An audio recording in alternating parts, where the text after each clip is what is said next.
created a model of the Cras protein as seen here. Cras is located at the inner leaflet of the plasma membrane within a cell.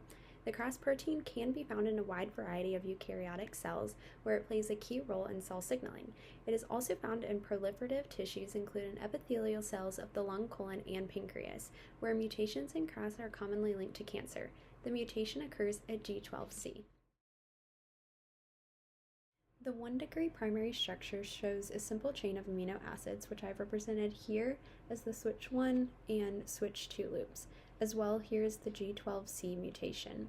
The 2-degree secondary structure shows the alpha helix, which I have represented here, and the beta sheets represented here, as well as the phosphate binding loop. The 3-degree tertiary structure shows the overall 3D folded shape of Cras, so when rotated, you're able to see a 3D folded shape. And it does not have a 4-degree structure because it is a single protein unit and it does not contain any subunits. In normal cells, Cras acts like a switch, cycling between an active state and an inactive state to regulate cell growth, survival, and differentiation. When bound to GDP, Cras is off. To activate it, GDP is replaced by GTP. Once the signal is sent, GTP is hydrolyzed back to GDP, turning it off again. Cras does not catalyze reactions itself, but helps transmit signals by interacting with proteins like RAF, triggering pathways that control cellular behavior, which I represented GTP and GDP in these 3 nucleotides here, here, and here. The Cras G12 mutation, a common oncogenic driver, occurs at codon 12, represented here on my model, where the amino acid glycine is substituted for cysteine.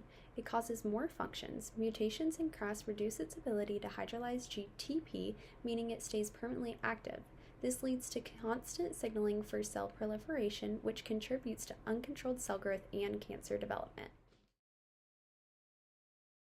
The original amino acid sequence is made up of 188 to 189 glycine residues, which I have represented here as switch 1 and then also here as switch 2.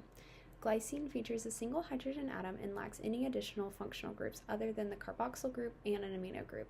The functional groups in the amino acid chain are nonpolar but have some weak polarity due to their small size.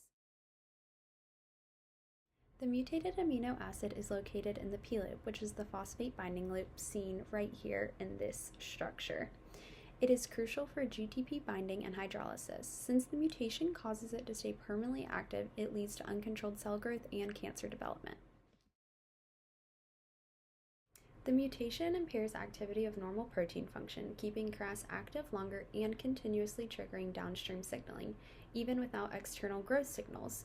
This causes abnormal cell behavior, leading to unchecked growth, resistance to cell death, and altered metabolism, which can lead to cancer. As a result, cells proliferate rapidly and become self-sufficient. The mutation contributes to tumor development and is commonly seen in non-small cell lung cancer and pancreatic cancer. The first limitation is that there's no representation of protein dynamics. Proteins like Cras are not fixed. They're constantly changing shape and size, especially in regions like the switch 1 and switch 2 loops. My model is stationary in one position, so it doesn't show how Cras shifts between active and inactive forms. The second limitation is that there's no molecular interactions. Cras works by interacting with other molecules like GTP, GDP, and effector proteins. My model can't demonstrate those interactions or biochemicals processes that happen in real life. And then the third limitation is that there's oversimplified folding and scale. The model doesn't accurately represent how tightly packed or complex the protein's folding really is. The scale between different structural features like loops or the GTP binding pocket is not fully accurate.